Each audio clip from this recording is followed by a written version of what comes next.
There's a universal question that often gets asked, and that question is, why would a good God allow bad things to happen? Now, for some of you, or for maybe someone you know, this question or a version of this question marked the end or the beginning of the end of faith for you. And we've all asked that question, and maybe it's never shook your faith, but it certainly has caused you to wonder, why do bad things happen? Especially if God is as good as we say God is. Perhaps even it's a question that you're asking right now in the world that we live in. But the interesting thing is, when we ask that question, we think about things in the world. We focus on the bad out there instead of the bad in here. Now, I can ask you to do something, since we're not gathered here together, that you wouldn't be able to do if you were gathered in worship today. I can ask you to raise your hand if you've ever done something bad. In fact, I can ask you to raise your hand if you've ever done something really bad. Now, you wouldn't do that if you were gathered together, but maybe in the privacy of your own home you could admit that. Or maybe, have you ever wanted to do anything bad? And the only thing that kept you from doing bad was the fact that someone was watching, or you didn't want to go to prison, or you didn't want to go back to prison. If you would have gotten away with it, you might have done it. When people begin to make this case against God, the case of a good God allowing bad things to happen, they never ask the question this way: why would a good God allow me to do bad things? Or if God was good, wouldn't he have done something about me by now? Because we rationalize. And we say, no, I don't mean my bad things. I mean the other bad things. I mean the big bad things. We're continuing today in our journey through the Gospel of John. The Gospel of John gives us an eyewitness account to Jesus' ministry, and it follows Jesus as he performs signs and miracles back and forth between the area around Jerusalem and the area of Galilee. And if we asked John this question about why does God allow bad to exist in the world, he would tell you. He would tell you that he saw God in a body coexist with evil people in the world. And he did not coexist with evil people by eliminating all of the evil. He did something else. He didn't eliminate the evil in the world, and he didn't eliminate the evil in you or in me. Instead, he loved us, and it changed everything.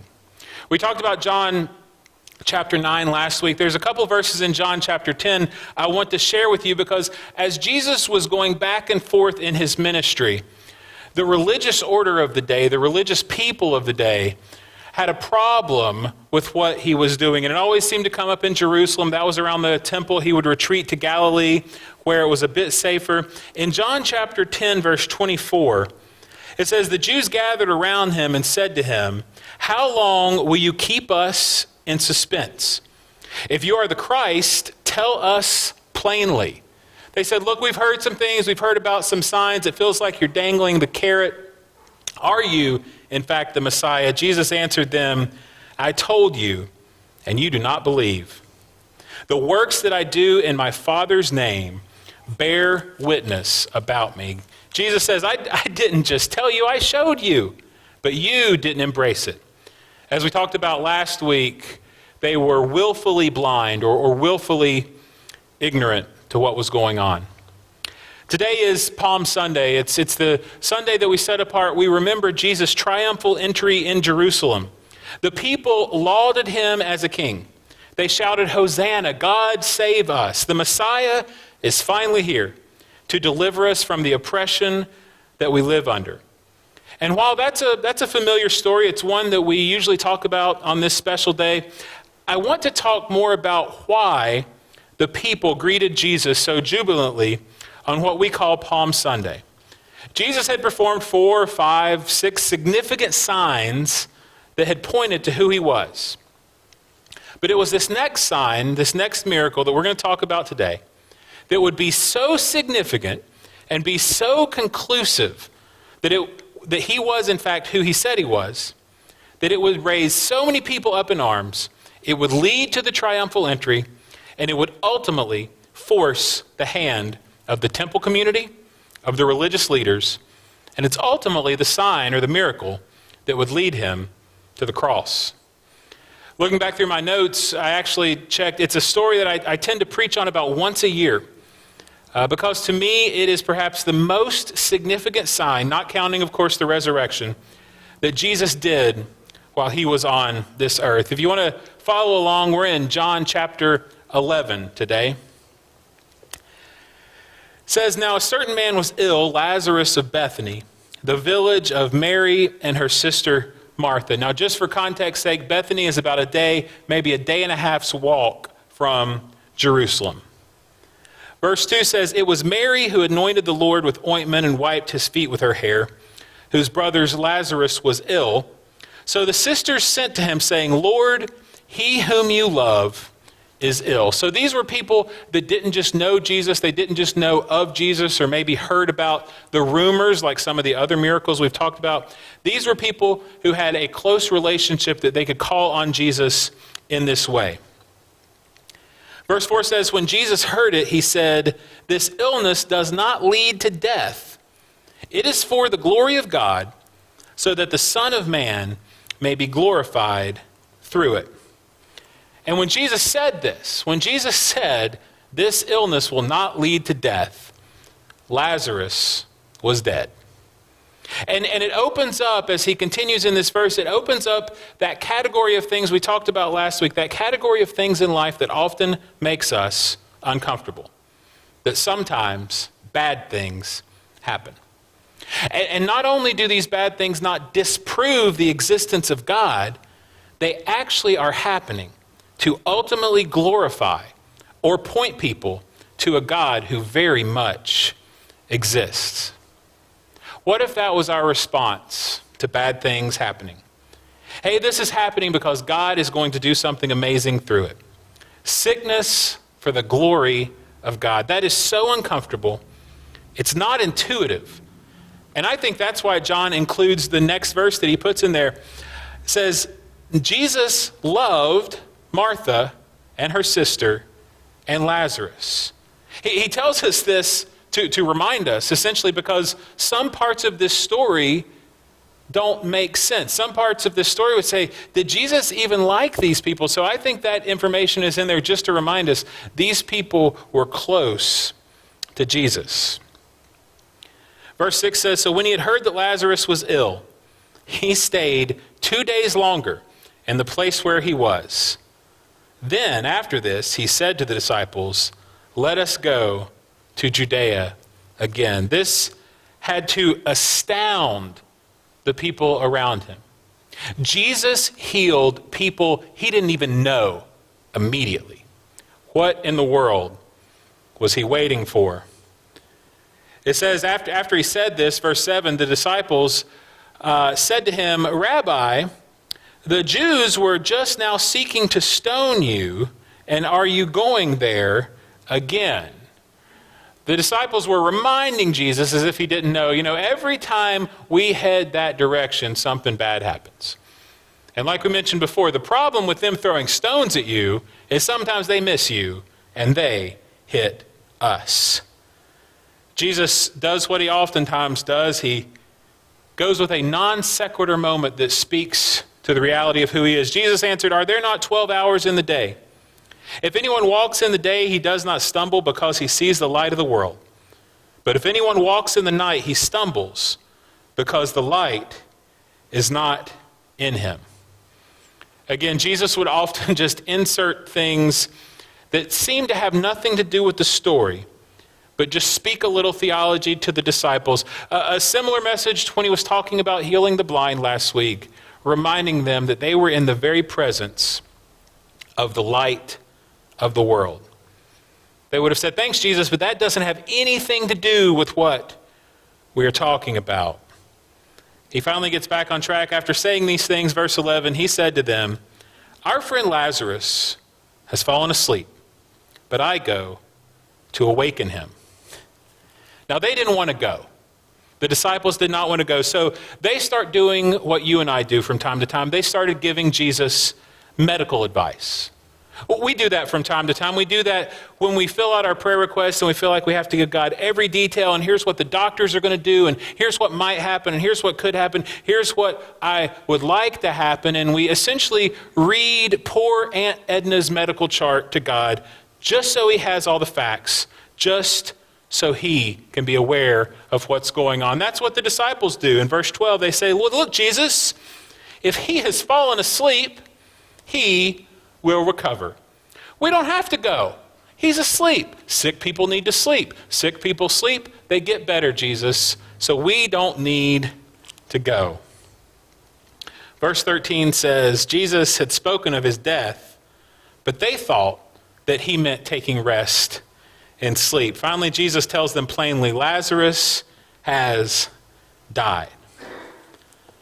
You just told us 2 days ago, Jesus, that this sickness would not end in death.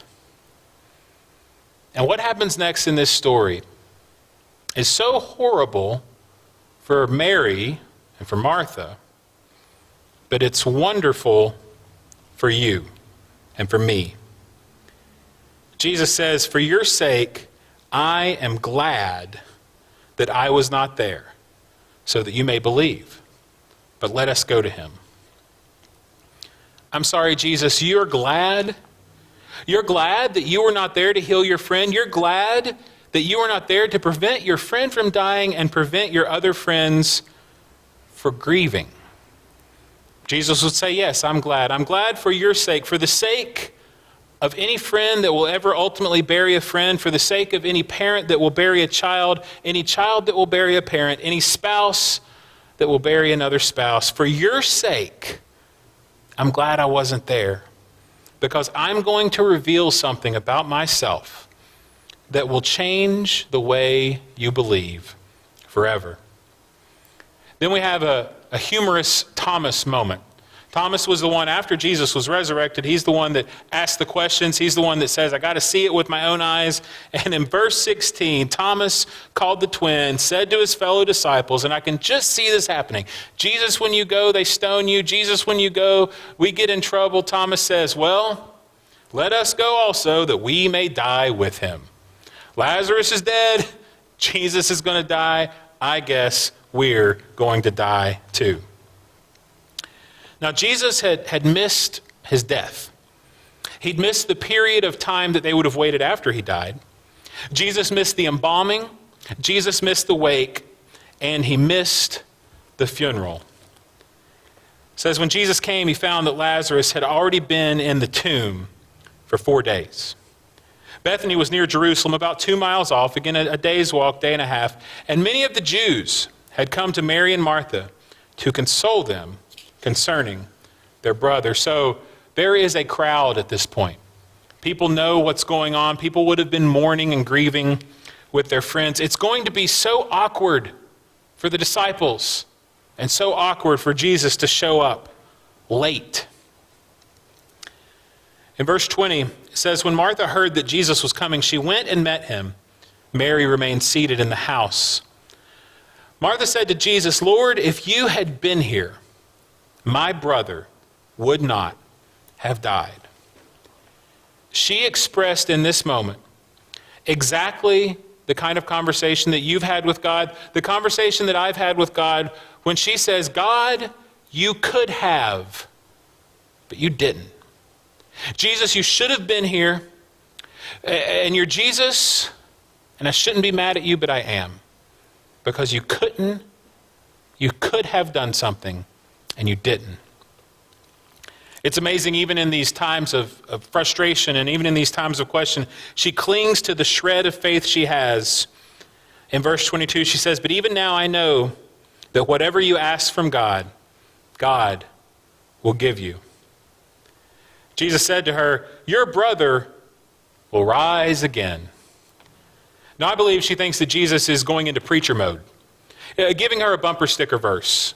Don't you love people like that? When you've lost someone, they give you a cliche. They give you a verse. You'll see them again one day. And while all those things that they say might be true, in the moment that they say them, you're just like, shut up. right? I know how it works. I know I've been to synagogue. I know how it works. I know how the afterlife works. You just could have come and fixed this for us. She says in verse 24, Martha said to him, I know that he will rise again in the resurrection on the last day. She says, Jesus, I know. I know the verses. I've been to Hebrew school.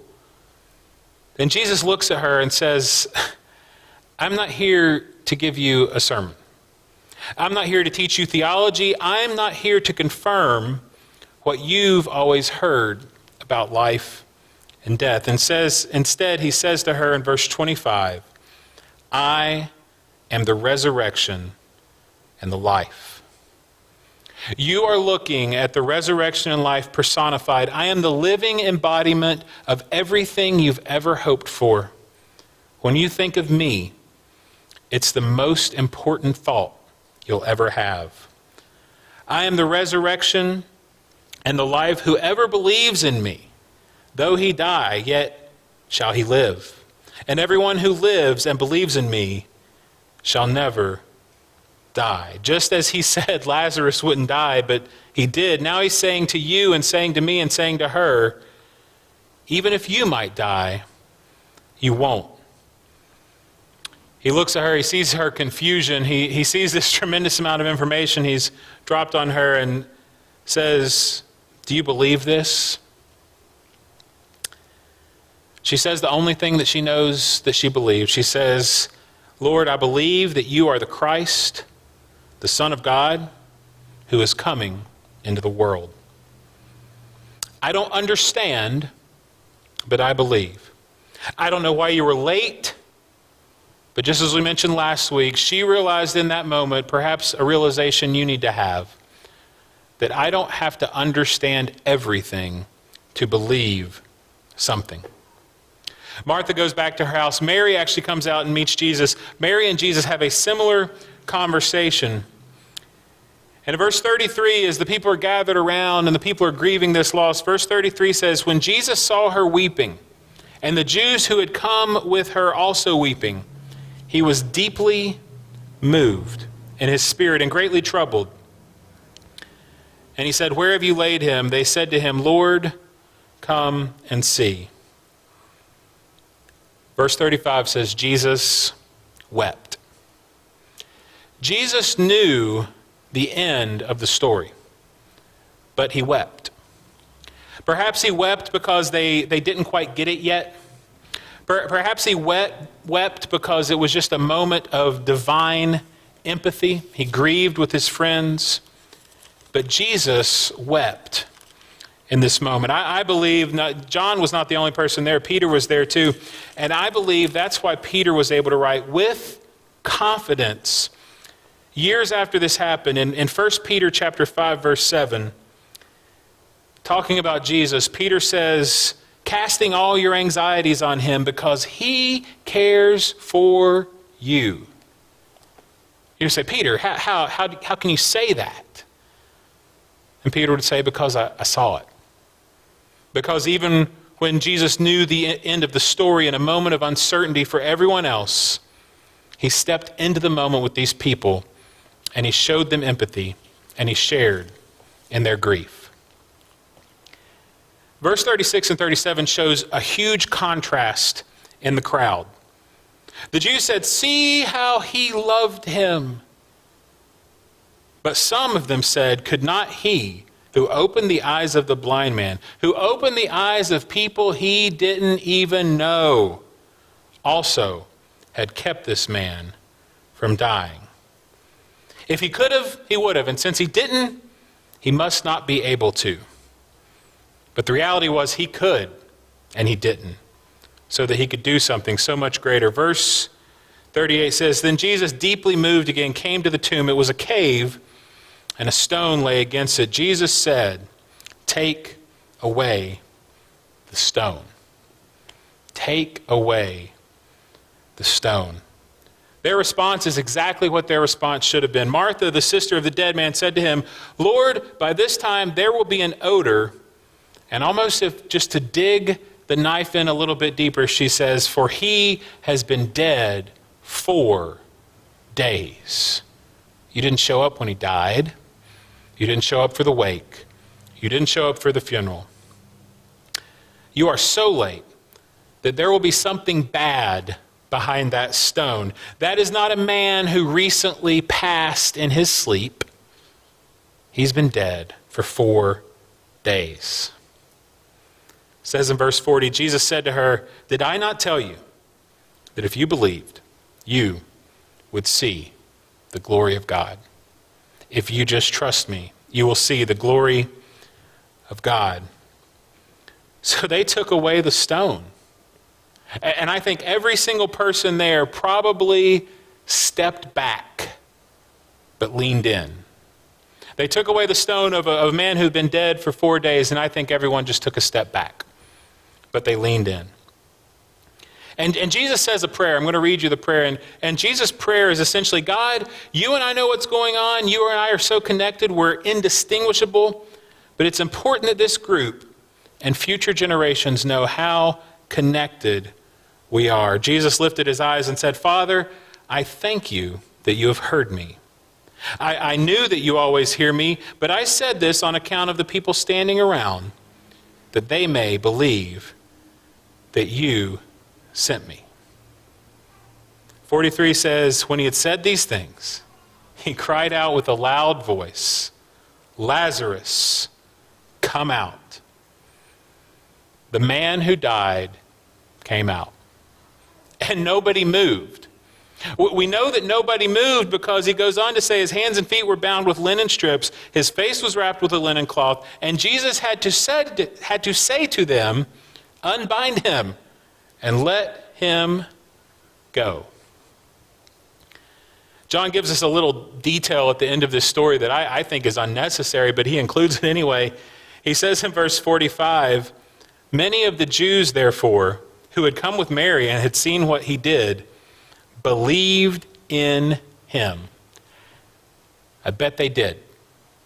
Watching a man walk out of a tomb who had been dead for 4 days has a way of rattling your faith. John tells us that many who saw believed. That's the formula of the Gospel of John. That's the formula of faith. They saw and then they believed. It was not John's desire that you simply know the story.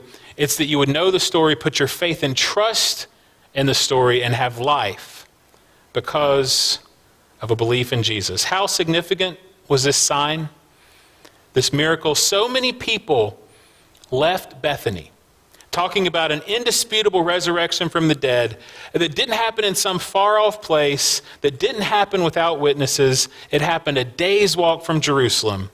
A man who made claims to be the Messiah raised a man from the dead who had been embalmed and buried, dead for 4 days. The religious folks had to have a meeting about this. In verse 48, it says, the religious leaders are gathered together. It says, if we let Jesus go on like this, everyone will believe in him. They had no idea that over 2,000 years later, a third of the world's population believes in him. They says everyone will believe in him. And the Romans will come and take away our place and our nation. There was so much for them to lose. They had no idea how much they had to gain. Ultimately, the pieces would be put in place for the religious authorities to ultimately arrest Jesus, turn him over to the Roman authorities, and he would be crucified. In chapter 11, verse 53, it says, so from that day on, they made plans to put him to death. They made plans to put Lazarus to death because they could not have this man walking around that so many people had seen dead. This story is essentially the impetus of Palm Sunday, or of the triumphal entry. When we read the record of Jesus walking into Jerusalem and people wave palm branches and saying Hosanna and saying, God save us, blessed be the name of the Lord. John's gospel tells us in John chapter 12, verse 17, the crowd that had been with him when he called Lazarus out of the tomb and raised him from the dead continued to bear witness. The reason why the crowd went to meet him was they had heard that he had done this sign. So this sign is ultimately the miracle that after Jesus traveling back and forth and showing and saying who he was, this is the sign that would set the wheels in motion for the most significant week in human history. The reason this story is so significant to me, and I hope so significant to us, is because of how it speaks to the very nature of Jesus. He's not just a prophet. And he's not even, as important as this is, he's not just the Messiah. He is the very embodiment of the resurrection and life. In him, there is no darkness. Next week is one of such significance to Christians all over the world. And it's once again an opportunity to ask ourselves difficult questions. What will your response to Jesus be? Specifically, what will your response to Jesus be in the face of uncertainty, in the face of tragedy? Perhaps you often echo the words of Martha. I know I have. The words of skeptical Jews surrounding this story. Jesus, if Jesus was Jesus, he would have done something. Maybe you sit outside a tomb. Maybe you sit outside a reminder of when God simply didn't do what you think God should have done. And Jesus calls you to move the stone. Move the stone and you will see my glory. And we say, we can't. If we go there, if we let you in there, it's going to smell. It's going to be messy. Friends, I promise you, let Jesus into the messiest parts of your life. Or maybe it's easier to fall in line with the religious order of the day. Jesus was doing something so significant in their midst, but they knew it would force them to change. Their religious way of thinking would have to change. Their political way of thinking would have to change. See, the Jews were oppressed by the Romans, but at the very least, they had an understanding with the Romans. To put their faith and trust in this new thing would be to take a chance on going against Rome, going against the greatest power in their time. So instead of embracing Jesus, it was simply easier to try to eliminate him from their world. John chapter 11, verse 40, Jesus said to her, "Did I not tell you that if you believed, you would see the glory of God?" Friends, in this time of uncertainty, in this time of sickness, anxiety, worry, global confusion, in this time where it may even seem to you that God simply isn't doing what God should be doing in the world, I promise you, if you put your faith and trust in Jesus above all else and above all others, you will see the glory of God. You will see the glory of God amid your confusion and amid your calamity. In fact, you may see the glory of God because of your confusion and in spite of your calamity. This begins Holy Week, a week where Jesus would be lauded as king, tried and convicted as a criminal, and die, as it would seem to some, as a failure. But they were about to find out something that he had tried so hard to show them and to teach them. You can't kill the resurrection and the life. I cannot wait for next week.